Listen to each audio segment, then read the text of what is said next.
Welcome to the Design Mind Frogcast. Each episode, we go behind the scenes to meet the people designing what's next in the world of products, services, and experiences, both here at Frog and far, far outside the pond. I'm Elizabeth Wood.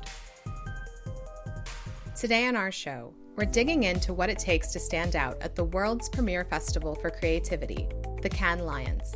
To do this, we're taking you to a recent live panel hosted in Frog's London studio called Cannes Unwrapped. Throughout the night, experts shared a look at the brands, campaigns, and activations that made the biggest splash at this year's event. You're going to hear from Bhavesh Unadkat, Vice President of Brand, Content and Marketing at Frog UK, Kate Dale, Director of Marketing from Sport England, Sharon Jiggins, Managing Director at 23 Red, and Tristan Cavanagh, Creative Director at 23 Red. Now, just a heads up, Tristan's going to share some videos highlighting the best of Cannes that really benefit from a watch. So while we'll play short clips from the videos he mentions, you might want to check out the show notes to find links to watch the videos in full. And while you're in the show notes, you also might want to check out the link to our latest Chief Challenges report, if you haven't already, all about how a focus on responsibility is transforming the relationship between consumer and brand. So, let's jump in. Thank you for joining us today in our Frog studio in London. My name's Bhavesh. I head up our marketing services team, and I was really fortunate enough to be at my second Cannes this year, and this is our second Cannes Unwrapped as well, so really look forward to sharing with you all of the insights that we saw. What was interesting last year compared to this year, just to give you a highlight, was last year there was a lot of creativity is at risk, and Gen AI is coming, and every decision is now being made by data and science, where this year it felt a lot more like creativity is empowered and it's working within the ecosystem of leveraging data and technology and Gen AI, and I thought that was brilliant to see. Of course, there was a lot of talk about Gen AI, but when it came to the awards, there wasn't that much. It started introducing itself, but I'm sure we'll see a lot more next year. There was also a lot of talk about diversity and creativity, and you'll see that from the showcase as well. So again, the different techniques that people use to drive engaging campaigns, think about purpose, think about planet, think about diversity, inclusivity, and think about all different ranges of audiences that need to be engaged through that journey and through the process. And the other bit that I found really interesting was people have always spoken about purpose versus profit, and it's one or the other. And I think for the first time, we saw in abundance a lot of lessons learned where both of those are much more intrinsically linked than we thought before. So we've got a great night ahead. The showpiece starts with Tristan, who's going to share with you the awards, the winners, the real standout work that was done and the themes within that. So really look forward to seeing Tristan do that for us. Then we're going to have Sharon, who's going to host a panel and dig deeper into some of those winners and some of those trends. And we've got our special guest, Kate Dale, who had such a great time with us last year that she's here again today. And we really welcome and thank you, Kate, for coming to join us. So right, let me hand over to Tristan, who's going to start sharing everything that went on at La Croisette 2 weeks ago. I'm going to take you through some creative highlights, and rather than just showing you a bunch of work, right, I'm going to do it told through the lens of 11 trends. Just a brief caveat, other trend reports are available as well. These are some personal observations of mine and from talking to a lot of people and going through the work, but also attending some of the sort of jury panels and some of the talks as well. So just a really sort of brief overview before we get into the work. This year there were 26,753 entries. What's quite interesting in those numbers is that brands submitting were up 6% and media owners up 31%. So obviously, like, creativity is not within the realm purely of the agency world itself. There's a lot of other people sort of doing great work and entering into Cannes too. Social and Influence Alliance grew by 21%. I think that's quite a big uplift, but it's reflective of the fact that a lot of campaigns are social first now. And it was the launch year for the Luxury and Lifestyle Lions. A little bit about that later, but we won't sort of delve too much into those. But it was the addition of the humor category. So what happens is that there are numerous lions, and the categories are the subsets within that. So if you're in automotive, for instance, then you might be you might come up against a humor category as well. And we'll talk a little bit more about humor later. But I want to start off with the first trend, and this is something that I heard again and again, which is the age of the egoless brand. And this is very much kind of about brands that are leaning into the cultural truths around how their audience are using them. They're not being precious about their identity. And they're kind of also giving causes and passion points a platform in spaces that they own, right? They're giving up that space too. Some great examples, so ADT in Mexico, they ran a campaign. They realized that their signs were being sold on the black market, so people could pretend that their houses were protected by ADT. Rather than clamping down on that, actually what they said is, we'll come and install our logo for you. It's absolutely fine. But actually, it allowed them to do in-house upgrades of all their other technology at the same time. So turning a disadvantage into a business advantage. A Heineken to celebrate 150 years, they leaned into the fact that no one can pronounce their name or spell it, and actually celebrated that all over the world by just saying, hey, if whatever you call us, it doesn't matter. And then Console, which is a washing machine brand, to launch a brand new washing machine, they sponsored one of the oldest clubs in Sao Paulo.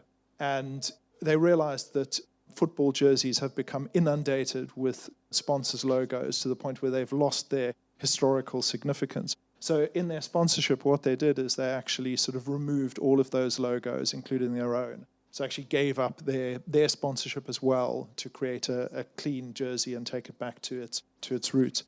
Another great example, I think, of sort of, not being too precious about your brand is actually sort of rewriting the history of your brand in a way that creates a kind of a social journey for people. And a great example is this next one, Michael CeraVe, where CeraVe decided that they were going to create a lead up to their Super Bowl ad by almost creating a kind of a slight mystery, a conspiracy online. We'll watch it because I think it's really fun. It's very weird. I have it on very good authority that actor Michael Cera has been hiding something big. No, we're not going to take 5 minutes. That question because I want to ask. Whoa! He's allegedly the brains behind skincare brand CeraVe. Something is going on with Michael Cera. Kind of obsessed. Great products. Like, is he okay? I'm here with Michael Cera from CeraVe.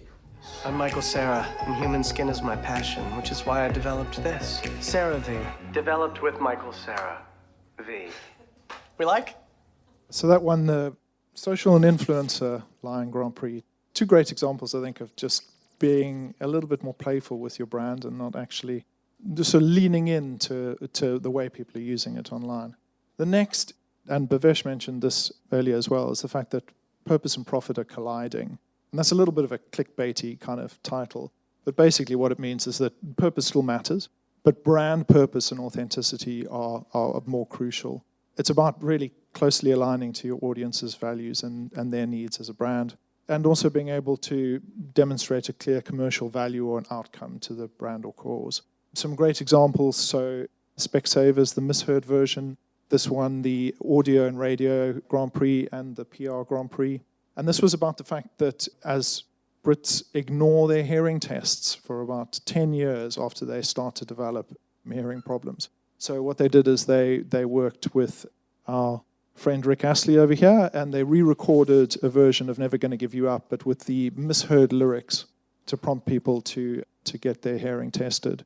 Bottega for Bottegas, a nice little sort of overlap there. So obviously the luxury brand gave over all their stores and their online space to highlight the original products from Bottegas around the world. And then a really great example, We Are Allende, which was Meta's campaign for WhatsApp, where they captured the story of the Afghan women's football team and how they escaped from Afghanistan when the Taliban took over. Made a documentary about it, but what was crucial was the team used WhatsApp in order to plan their escape and get out of the country and relocate. So they made this documentary and then managed to get that on Amazon Prime as well. So a great example of sort of highlighting a cause, but also showing that your product was intrinsic to that too. The unstoppable rise of female team sports. Some really great examples, but a couple of points is that the audience is definitely there. The sponsors and the money aren't yet, so a great opportunity for brands. There are different challenges for women's sports, so there's also an opportunity for female-led brands. Also, female sport can be viewed as a sort of broader catalyst for more gender equality as well. There's some great examples. So iFood in Brazil is a popular food delivery app. They secured the rights to live stream the Women's World Cup games. They didn't have a broadcast platform, so what they did is they streamed them in their app. 21 million people watched games through the app. Molson in Canada, they sponsor the women's hockey team. They realized that the woman's hair were obscuring their names. So what they did is they moved their sponsorship to the top and moved the names to the bottom. Unibanco, again in Brazil, women's football had been banned for 40 years. So what they did is they used AI to go back and used historical testimonials and photographs to recreate imaginary squads that might have existed during that time in order to highlight what might have been. I think there's a couple of things here. The quality of sort of digital experiences where they're merging those with reality has really moved on a lot. And that's largely because people are, not focusing on just one technology, but combining VR, AR, and AI for these sort of seamless digital storytelling experiences. And also making sure that those experiences, while they might be quite personal, are sort of playing out to a wider audience as well through a variety of channels. Some examples, so Michelob Ultra entered the sort of first sponsorship of Formula One with Williams and decided to create something called Lap of Legends, where they teamed Logan Sargent up in a virtual in a real car with a virtual headset up against lots of the drivers of yore in a virtual reality environment to have him race head-to-head with them. Meta, when they launched their Meta Quest 3, decided to augment these real billboards and call them thrill boards, so you could actually step into them and experience them in 3 dimensions. And then a really interesting case from Banco del Pacifico, where they wanted to be able to extend their banking and sort of finance offers to a young audience who they realized had no collateral. They've got no car, no house. But what they did have is a huge amount of value stored in digital items like skins and other virtual sort of gaming items. So they created an app where people could link that to their Steam account and get a value for those items and then take out a loan against those. So a great example of sort of extending your offer to a new audience. I think the best example is this from Microsoft for Xbox for Football Manager, a niche title. It's called the Everyday Tactician, and this won the Entertainment Lion for Gaming and the Direct Lion Grand Prix as well. They're way ahead of us in size of club, in finance and everything else.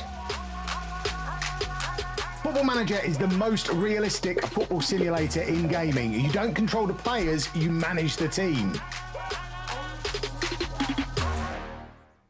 Amazing. I'm going to talk a little bit about digital innovation as an eco-force for good.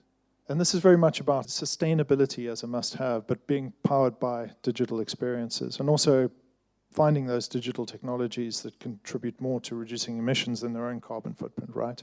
And also, some of the examples you'll see show that actually if you've got something revolutionary, if you're a technology leader, you should share it.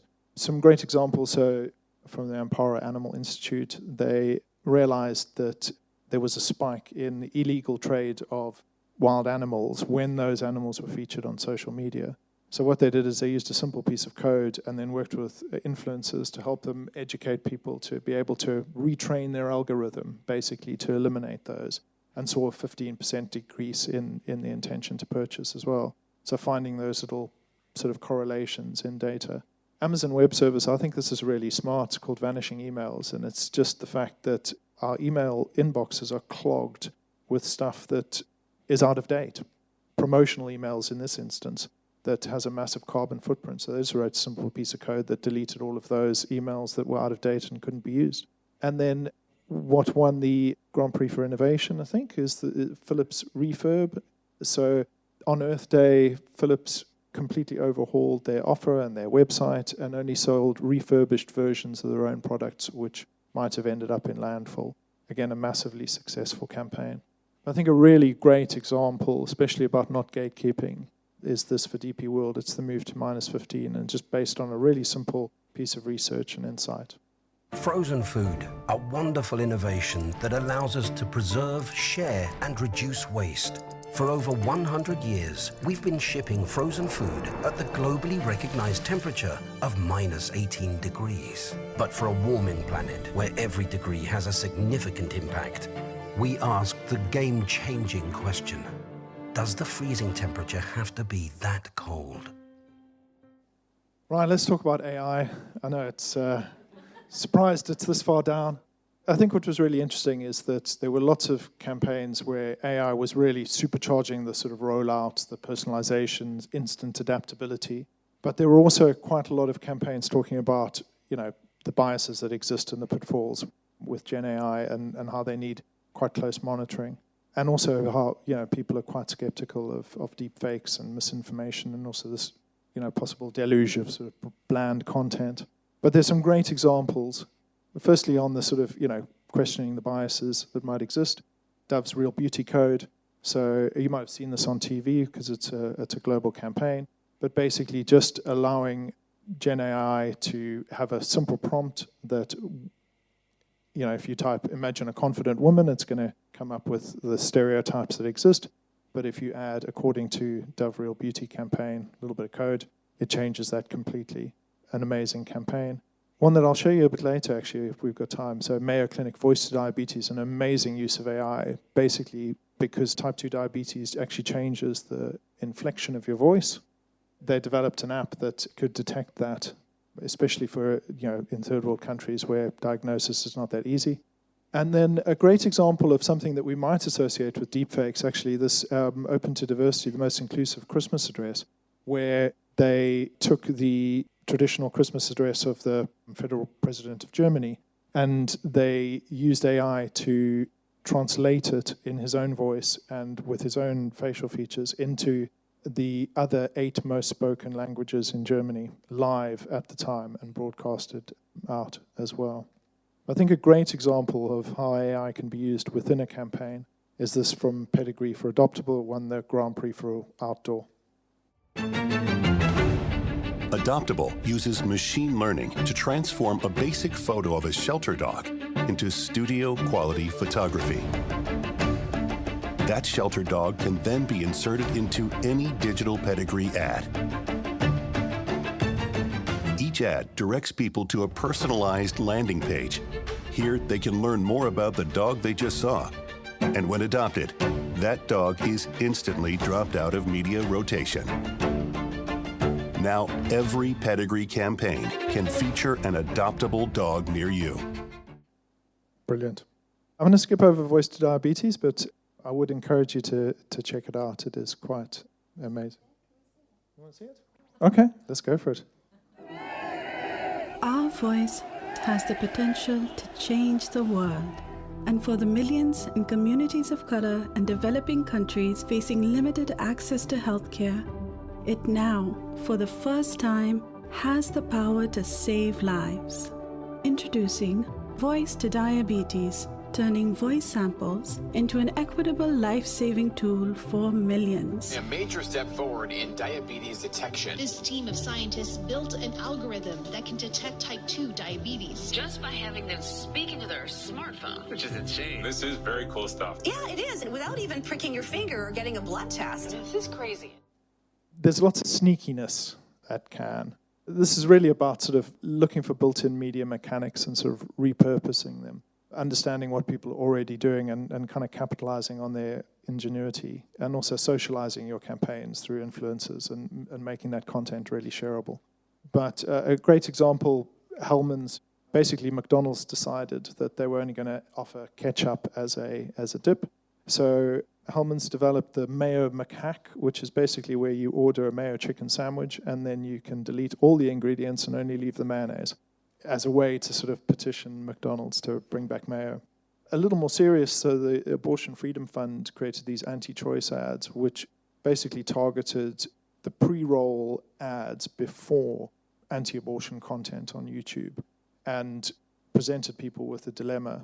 You could skip the ad, in which case they would donate directly to family-funded medication, or you could watch the ad, which was a carefully constructed kind of viewpoint, designed to change your mind on abortion. Oatly in Paris, a little more playful.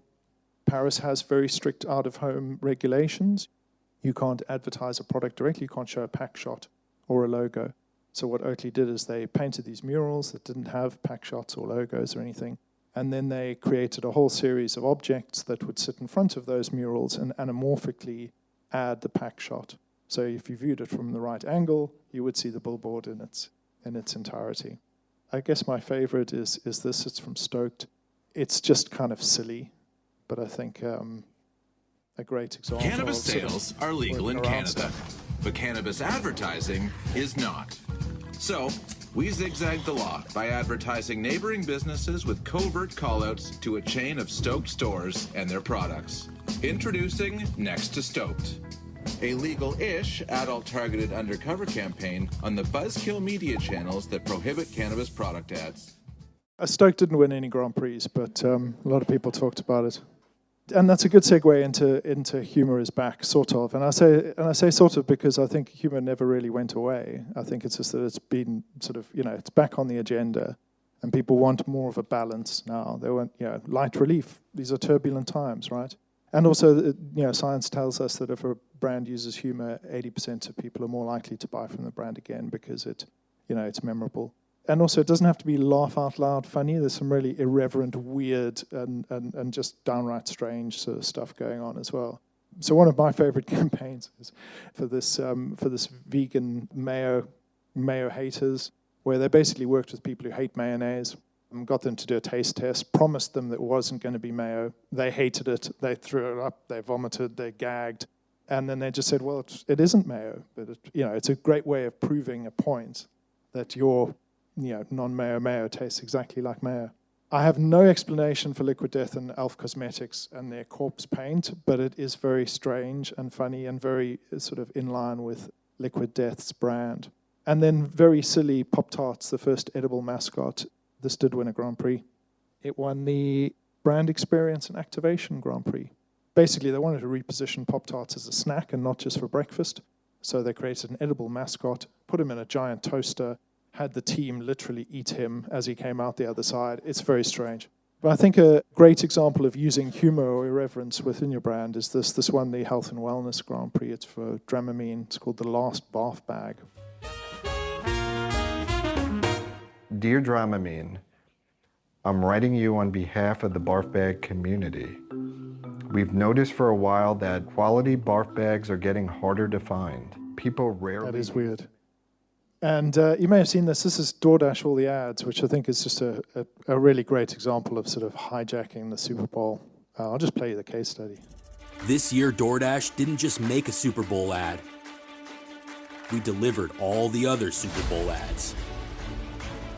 The company says it will deliver products from every ad aired. One lucky person picked to win a product from every single Super Bowl ad. So everything from fried chicken to mayonnaise to a car. Listen, we don't know what the commercials are, so it could be a BMW, Doritos, Kia, Volkswagen, it's even a tub of mayonnaise. There were so many ads. We turned an influencer into a reporter to keep track of everything. I'm just your official DoorDash respondent. See all this? As things pop up, they will add more to this list. Popeyes, 1,000 wings, $20,000 towards a vacation. Where would you go? Costa Rica with my wife.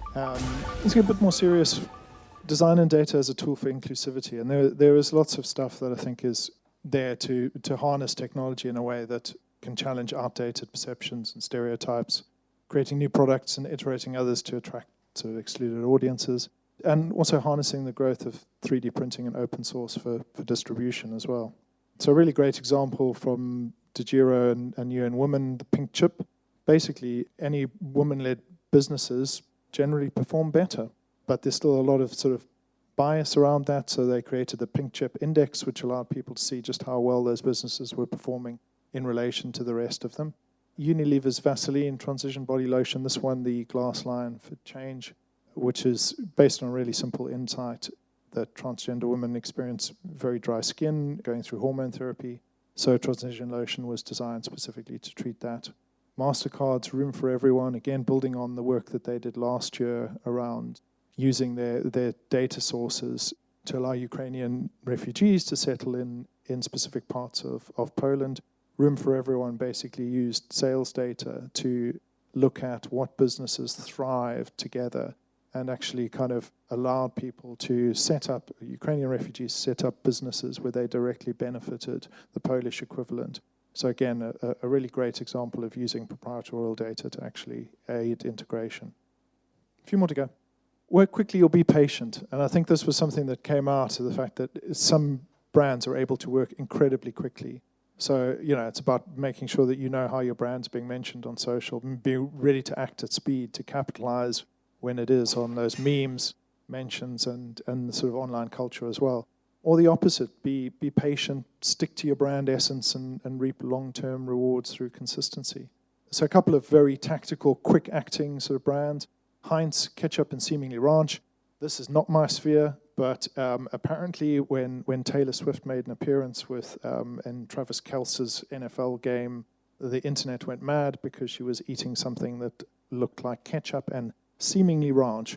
Now, Heinz already had something called Crunch, which was a mix of these two things. So overnight, they rebranded to ketchup and seemingly ranch, got the product out there, capitalized on all the hype around it as well. But I think the award for sort of long-term consistency and kind of creative effectiveness has to go to Heinz. This is a 5-year campaign to reinforce their brand through a variety of ways. I'm about to do the ketchup puzzle. Heinz has made a 570-piece ketchup puzzle that's just the color red. You want me to draw ketchup? Okay.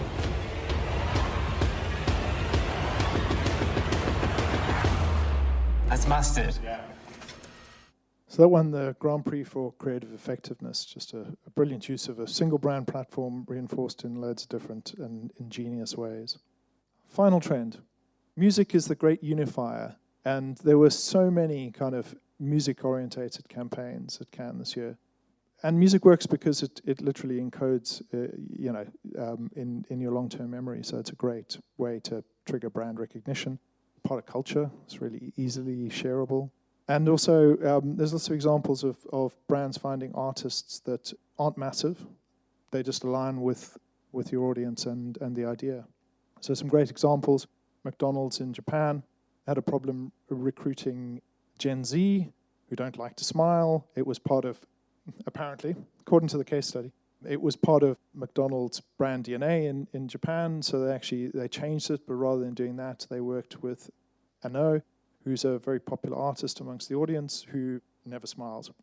KPN, A Piece of Me, this was a really interesting and really effective case study, basically targeting the insight that we tend to sort of shame people who create intimate content, but it's actually the people that are sharing that on who we really should be focusing on as the perpetrators. So they worked with a Dutch musician called Meow to create a music video and a song called A Piece of Me, showing how forwarding that content without someone's consent could ruin their life. It was a massive hit in the Netherlands and actually went on to do really well worldwide as well. It was translated into a number of different languages and taught in schools. And then Errata at 88, so this is Johnny Walker kind of shining a light on the fact that the history of bossa nova had systematically ignored one of the great women who was one of the founders, who's now 88. So they literally kind of made sure that she became part of that story and even sponsored her to perform at Carnegie Hall amongst all of the other people who were widely acknowledged to be the sort of founders, and actually managed to change people's perception and history at the same time. All right, so I've taken a load of your time, and I really appreciate it, and hopefully there's been some great stuff there. Thank you very much.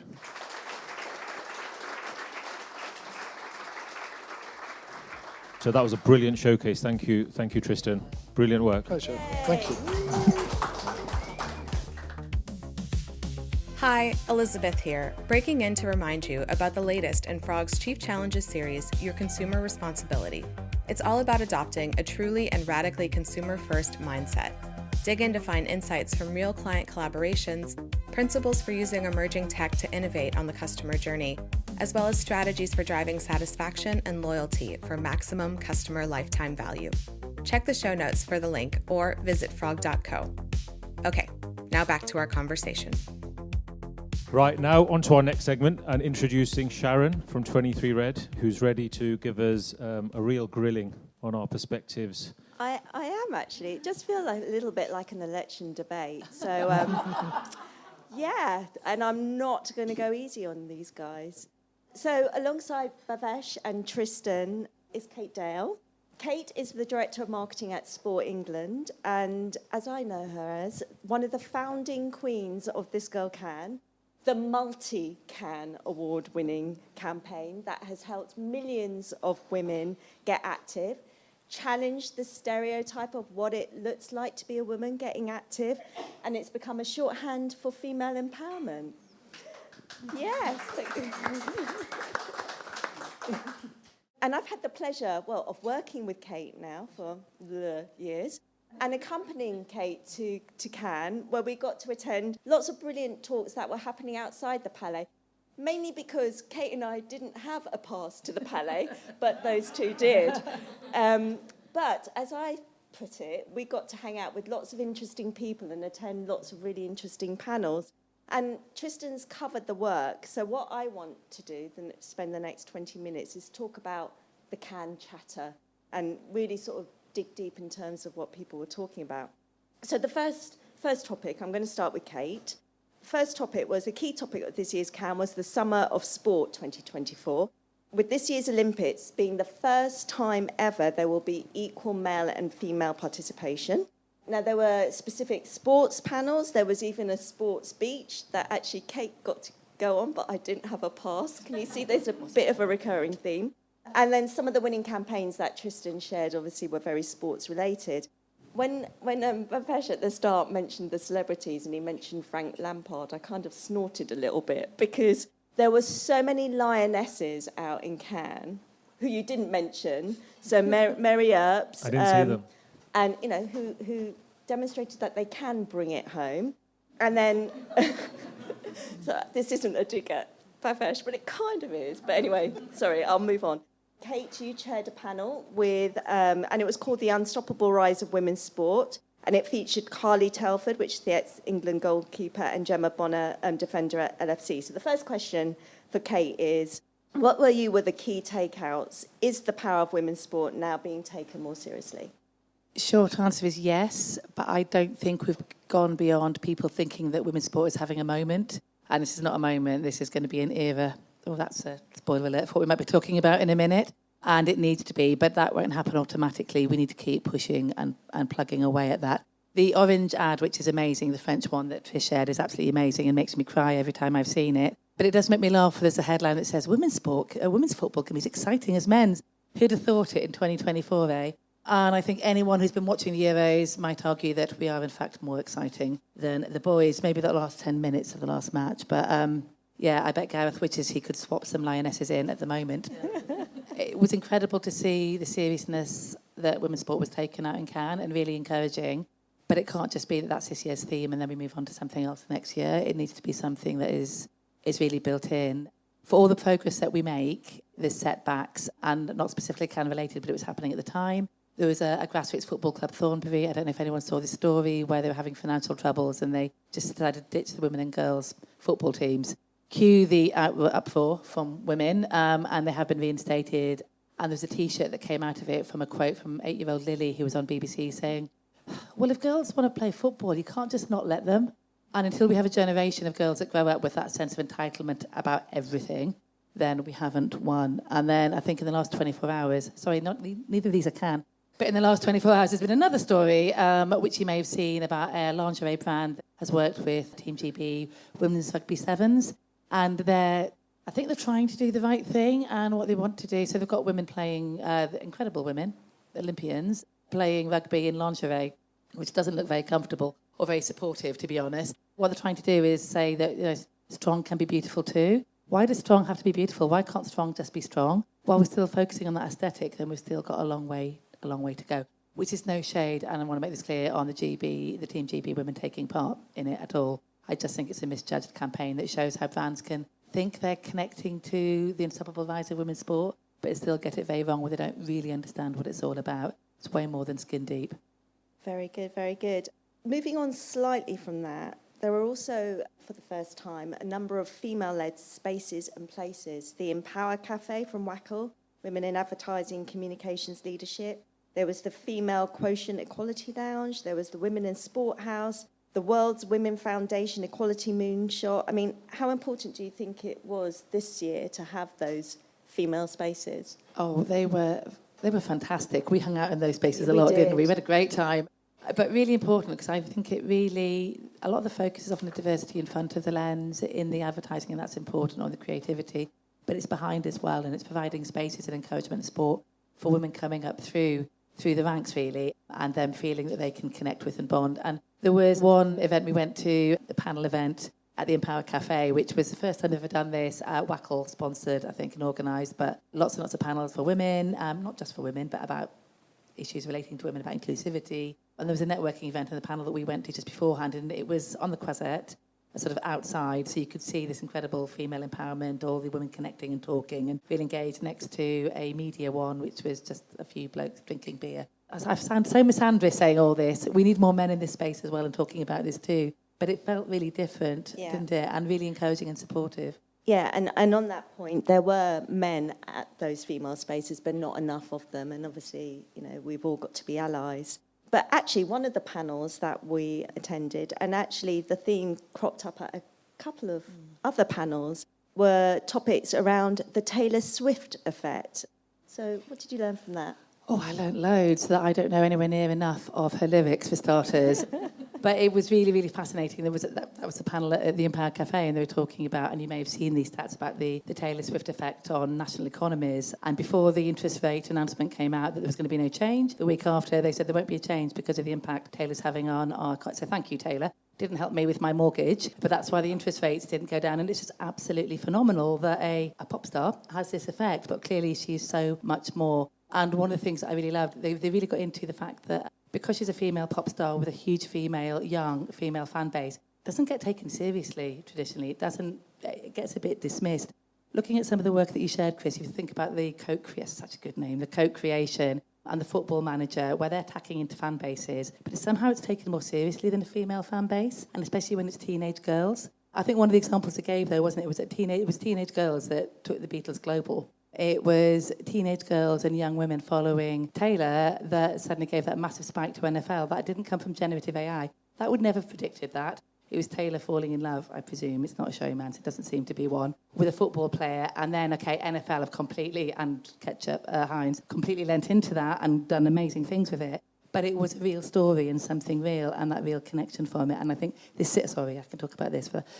I'm becoming a Swiftie. I'm not, because I haven't got time to put all the work in to catch up. But I think a build on that was people saying perhaps if we replace the phrase fangirl with expert, then we'll get more to the nub of the power of teenage girls. You mentioned AI, and obviously you mentioned the Dove campaign for Real Beauty, which turned 20 this year. So Dove had a really big and well-deserved presence at Cannes. But with their beautiful film, The Code, if you haven't seen it, I definitely recommend you watch it. They talk about, using that opportunity to reiterate their commitment not to use AI in the generation of images. This Girl Can is unashamedly authentic in the use of real women, and that has been like our founding principle right from the start. So what does AI mean for This Girl Can?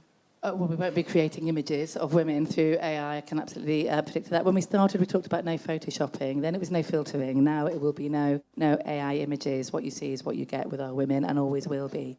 That said, I think there's some fascinating opportunities with the data that sits behind about how we can make sure that we're serving the right content to the right woman at the right time, that we're reflecting what's going on in the world. I remember in the early years we talked about, wouldn't it be great if we could target someone who was thinking about going for a run and either encourage her to go out for that, or if the weather's rubbish, encourage her to do something else instead. I think there'll be some really interesting opportunities to do things like that. And there'll be untold opportunities I can't even begin to imagine yet. I'm quite old now, can be a bit of a Luddite, and I'm very aware that generative AI is coming, not for us, but coming to help us. There's two ways of looking at it, right? It can be a threat, or it can be something that really helps us do more. And I think we have to be open-minded about that. But I think that personalisation and targeting of content that helps more women feel like they can be part of This Girl Can, that they can be active in the ways that work for them, because it's representing them, but not in an artificially created way. Yeah, I think this is a good point to bring you two in. So Elon Musk, as you mentioned briefly at the start, Bhavesh, was probably one of the most controversial speakers at this year's Cannes. His chat with Mark Reed was the one, highly sought out. There was queues all around the block. He talked about AI being a crisis of meaning. So if AI can do everything I can do, but better, what is the point of doing things? He also said the scale of AI advancements will be rapid in the next year and very rapid over the next 5 years. So Tristan, firstly, what does that mean for creativity? Can it be a force for good in our industry? I don't know if anyone's seen that Toys R Us have just released their first brand film, which is completely AI generated. And Motorola, styled by Motorola, featured a series of models wearing outfits inspired by the logo, but the models and the environments and the music were all AI generated. So should we all in the room be scared, Tristan? That's a really interesting question. I'm not scared, I'm excited, but I also think that with anything, you need a healthy dose of sort of cynicism, or at least sort of, slow and cautious kind of development. If brands start using generative AI, where they could be working with other creators, then people are going to call them out on it.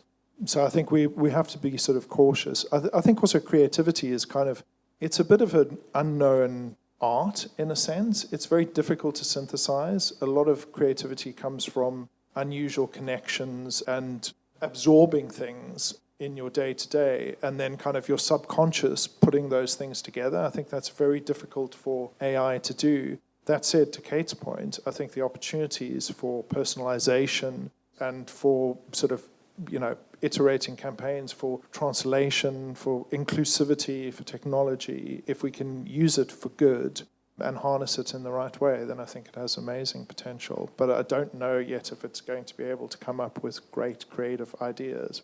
From what I've seen, not yet. Mm-hmm. And then Bhavesh, in terms of what it means for marketeers, because you work more within the business and digital transformation, so with the advancements happening at a rapid speed, what's your advice for marketeers that you're working with?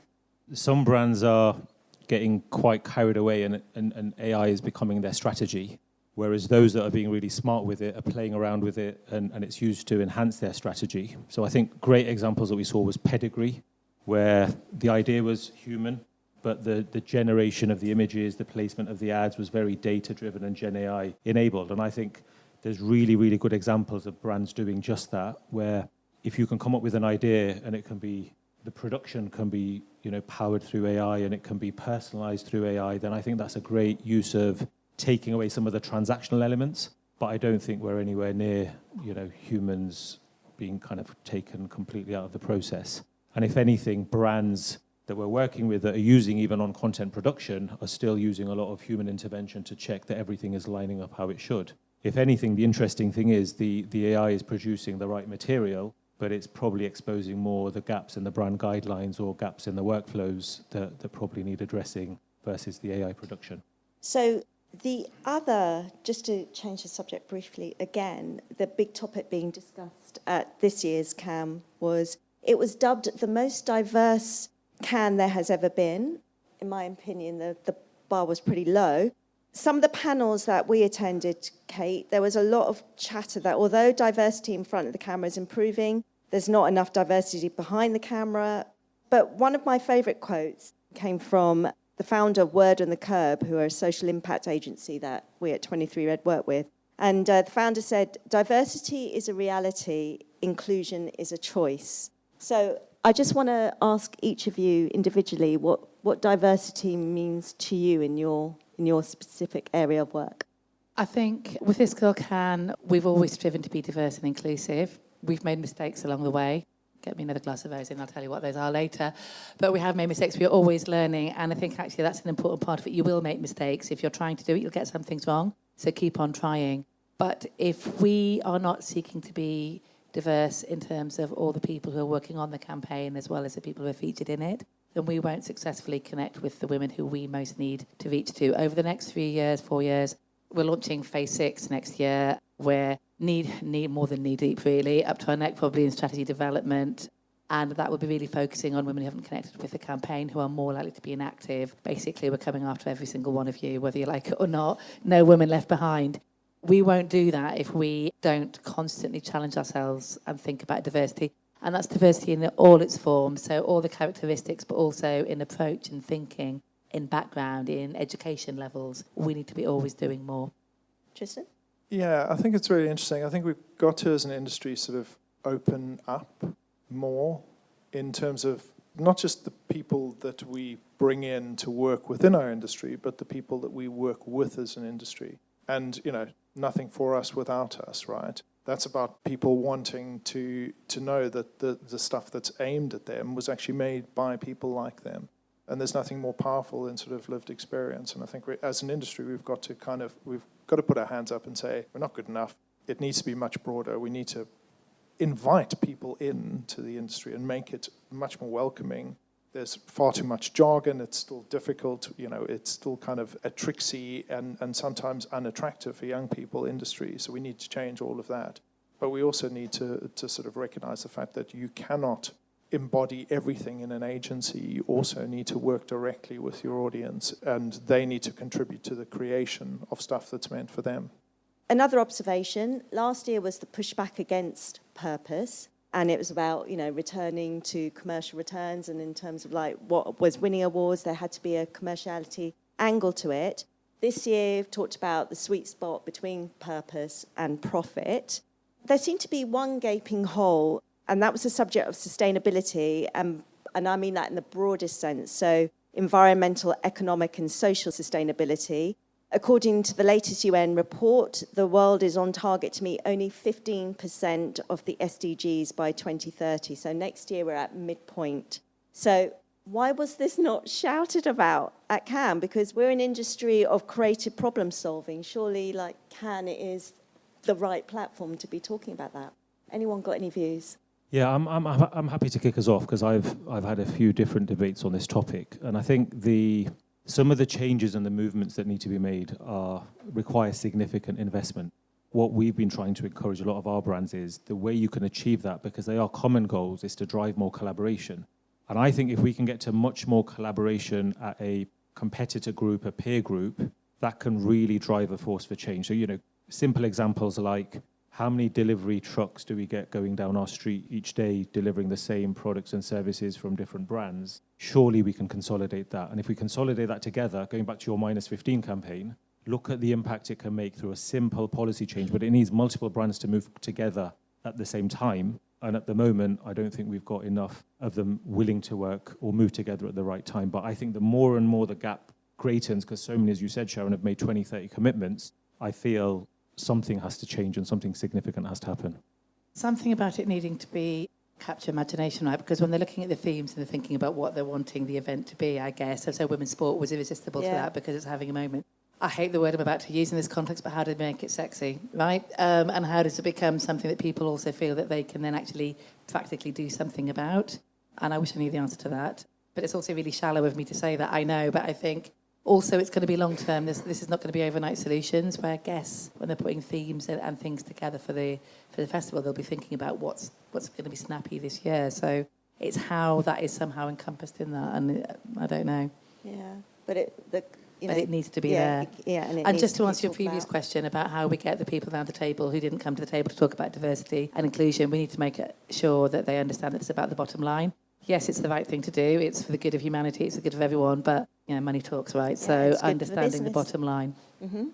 Just on that, I think it was a different event, Consumer Goods Forum, and Michelle Obama did the keynote, but she made a brilliant statement to all of the chief execs in the room. She said, if you can't see a seat at your board table for your daughter or your granddaughter, you're failing. You're failing the system and you're failing society. So that was a brilliant challenge that she set out to all of the chief execs in the room to think about, not your customers, but your daughters and your granddaughters. She's quite good, Michelle, isn't she? She's quite smart. Okay, so finally to finish, what was the most surprising thing that you picked up from your time at Cannes?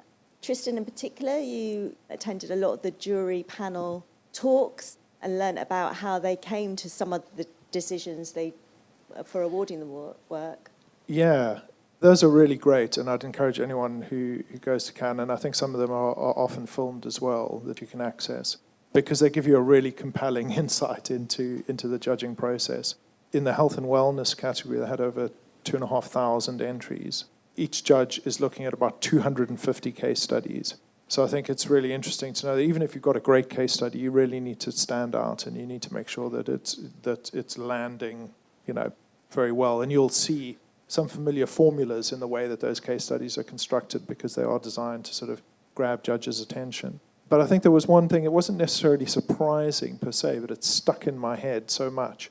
Well, there were two things. One was one of the juries saying we were instructed not to reward purpose for purpose's sake. which I think was quite interesting because, I wouldn't expect jurors to be instructed to do anything, but it certainly resonated with me in the fact that certainly Cannes is making a conscious effort to move at least away from pure purpose towards a more balanced sort of approach. And broadly speaking, I think that's good because it allows for less cynical sort of purpose bandwagon jumping work and for the real stuff to shine through. But the other thing was that someone said, we followed ABCD, and this really sort of stuck with me. It was, is the idea audacious? Does it have really big goals in mind? Does it have a bold and brave creative idea at the heart of it? C was for causation. Can you actually claim that what you've done, can you claim that the results that you're putting forward are a direct result or directly caused by your campaign? And then they said D was for demonstrate, and they said the really great stuff, the sort of golds and the Grand Prix, they almost wanted those to be something that sent a message to the industry that said, this is the work that we want to demonstrate. This is the work that we think is demonstrative of the best work, and this is where we think the industry should be going. And I thought that was really interesting as well, and I think it sort of certainly resonated with me, is that actually, it's not the stuff that might be sort of living in the here and now, it's stuff that's indicative of where we should be moving as an industry as well. Yeah, I love that. ABCD should apply to everyday briefs. Yeah. Bhavesh? Yeah, a little bit cliche, but I really enjoyed just 4 hours, headphones on the screen, just watching and looking at all of the work and just the amazing kind of creativity of how people use ideation, how they kind of use emotion, how they use humor to make such amazing ads, such amazing campaigns. And you just think the ideation and the creativity that's in our industry, it shouldn't be underestimated, and it should really, really be embraced, because I think it was really inspirational and a massive learning platform for all of us, and hence kind of the share out today as well. Mm-hmm. Yeah, I'd echo all of that. I mean, what we do can change the world, right? And it's an incredible and what a privilege to work in industries with incredible people that can do that. I think in terms of Cannes, for me and my Cannes experience, it's the first time I'd been there for 4 days. I'd only been there once before, where I flown in and out in one night to do something. It really amazed me how much was going on. I didn't realise about the whole fringe side of it. So you don't need to go to the Pally and get the expensive tickets for that. There is so much going on to go out there, be inspired by, to meet people, to have conversations. Honestly, if you ever get the chance, create the chance to go, do it. It's brilliant. It really, it was amazing. Also, you're in the south of France, and that's quite nice. It did rain one day. That surprised me. A day and a half. But I think you'll find we also went for a run. We twice. did go for a run and a swim. We put this girl can into this girl can or something. The can into this girl can. Living the dream. I think if I can leave you with one last thought is that we're in such a privileged position in terms of the influence we can have as an industry. And a lot of the ideas we saw were like solving big societal problems. So long may that continue. Thank you very much for your time, everyone.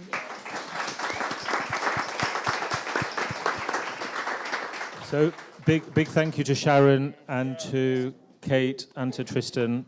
Sharon, great job. Lots of heckling. And thanks again for joining us, and hope to see you again soon. Cheers. And that's our show. The Design Mind Frogcast was brought to you by Frog, a leading global creative consultancy that is part of Capgemini Invent. Check today's show notes for transcripts and more from our conversation. We really want to thank our guests, Bhavesh Unadkat, Vice President of Brand, Content and Marketing at Frog UK, Kate Dale, Director of Marketing at Sport England, Sharon Jiggins, Managing Director at 23 Red, and Tristan Cavanagh, Creative Director at 23 Red, for sharing their insights from the 2024 Cannes Lions Festival. We also want to thank you, dear listener. If you like what you heard, tell your friends. Rate and review to help others find us, and be sure to follow us wherever you listen to podcasts. Find lots more to think about from our Global Frog team at frog.co/designmind. That's frog.co. Follow Frog on X at @frogdesign and @frog_design on Instagram. And if you have any thoughts about the show, we'd love to hear from you. Reach out at frog.co/contact. Thanks for listening. Now go make your mark.